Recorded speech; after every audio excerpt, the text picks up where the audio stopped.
आजादी की पहली लड़ाई के नाम से मशहूर 1857 की क्रांति संपूर्ण पूर्वी, उत्तरी और मध्य भारत तक फैली हुई थी। बैरकपुर से शुरू हुई ये चिंगारी पूर्व में आरा और पटना से लेकर उत्तर में मेरठ, दिल्ली और मध्य भारत में झांसी, ग्वालियर तक क्रांति की आग बनकर धधक उठी थी। लेकिन अवध के केंद्र लखनऊ में ये आग सबसे भीषण और प्रबल थी, जहां न केवल तीन बार ब्रिटिश सेना को हमला करना पड़ा, बल्कि लगातार ये प्रतिरोध साल भर तक चला। लखनऊ की ही लड़ाई में हेनरी लॉरेंस, हैवलॉक, हडसन और जनरल जेम्स जॉर्ज स्मिथ नील जैसे कई ब्रिटिश जनरल्स ने अपनी आखिरी सांस ली। इलाहाबाद के कसाई के नाम से मशहूर जेम्स जॉर्ज स्मिथ नील वही ब्रिटिश जनरल हैं जिसने 25 सितंबर को कैसरबाग की लड़ाई में रेजिडेंसी की घेराबंदी को तोड़ने में नेतृत्व करते हुए जान गंवाई थी। नील वही ब्रिटिश जनरल हैं जिनका अस्तित्व आज भी नवाबों के शहर में मौजूद है। आज हम नील गेट पर खड़े हैं, जिसपे शेरों की आकृति बनी हुई है। करीब 150 साल पहले इसे शेर दरवाजा भी कहा जाता था। ये वही शेर दरवाजा है जो 1857 की क्रांति के दौरान केसरबाग की लड़ाई का अहम हिस्सा रहा। आप ये नील गेट के बारे में कुछ बता सकते हैं? नील गेट के बारे में बेटा हमको इतना ज्ञान है कि अंदर नील साहब की मजार बनी हुई है।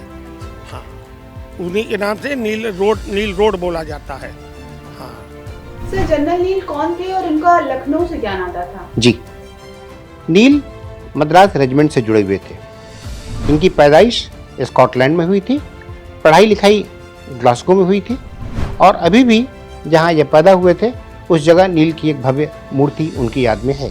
1827 में ये ईस्ट इंडिया कंपनी से जुड़े। अगले साल ही ये लेफ्टिनेंट के पद पर आ गए और मद्रास रेजिमेंट में रहे। जब हैवलॉक की फर्स्ट लीफ यानी रेजिडेंसी में फंसे लोगों को छुड़ाने के लिए विदेशी ये ब्रिटिश सेना आई, तो हैवलॉक और आउटरैम के साथ एक ब्रिगेड को कमांड करते हुए ब्रिगेडियर नील भी लखनऊ आए थे।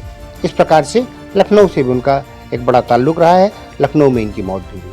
सर, जनरल नील को बूचर ऑफ इलाहाबाद कहा जाता है, अगर आप कुछ बताएं।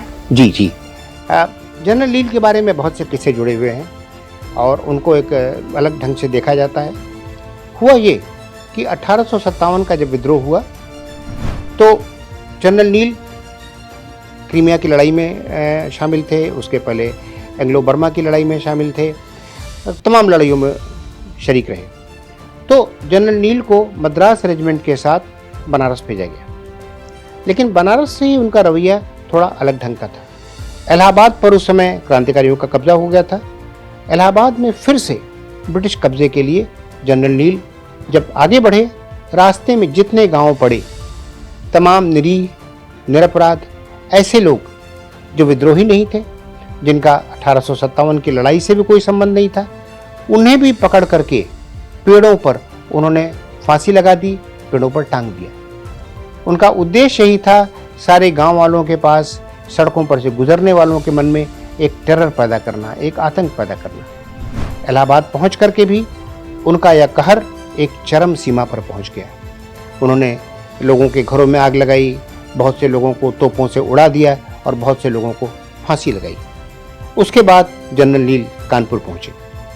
उसी के कुछ दिनों पहले बीबीघर मैसेकर हुआ था, जिसमें ब्रिटिश बच्चे, औरतें मारे गए थे। उसका बदला लेने के लिए उन्होंने बहुत जुल्म वहाँ के लोगों पर किए, जिसका उस घटना से कोई संबंध नहीं था। उन लोगों के साथ भी उन पर अत्याचार किए और बाद में उन्हें फांसी पर लटका दिया। इसलिए जनरल नील को हम लोग अक्सर बूचर ऑफ इलाहाबाद के नाम से भी जानते हैं। यमराज बने नील की क्रूरता की कहानी लखनऊ तक पहुंच चुकी थी। लखनऊ पहुंचे नील ब्रिटिश सेना के साथ रेजिडेंसी की ओर बढ़ रहे थे। इसी दौरान कैसरबाग के खास बाजार के पास एक हिंदुस्तानी सिपाही की गोली का शिकार बने नील कभी रेजिडेंसी नहीं पहुंच सके। यहीं इसी जगह अंग्रेजों ने नील को समर्पित नील गेट बनाया। नील गेट और नील की कब्र अंग्रेजों के नायक नील का स्मृति चिन्ह हो सकते हैं, लेकिन भारतीय क्रांति वीरों की गाथा का यहाँ कोई सबूत नहीं।